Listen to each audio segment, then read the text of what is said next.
Hello everyone, today you have joined the DT CREATIVELK YouTube channel. How to set 1-inch margins in Word. If you find this useful, then consider subscribing to and liking the video. Here we are in Microsoft Word. And so, you want your margins to be 1 inch. 1-inch margins is a good amount because then they aren't too close to the edge of the page, but also it's not too far in. So, we're going to guide you through step by step on how you can go about this. Make sure it's this full guide and don't go and skip ahead, otherwise you may go miss an important part of this guide. Without further ado, let's get started. So, what we need to do is we need to come to the top of Word, and you need to come along and find the option for layout, like so.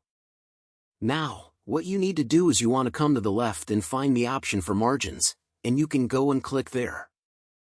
Now, what you can do is you can come down and press custom margins, and then you can come into margins here, and you can go and type what you want them to be in.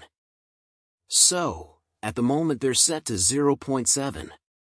So, I'm going to set them all to 1.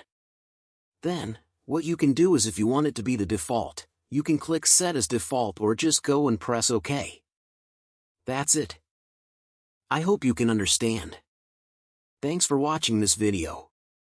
Don't forget to like and subscribe to my channel.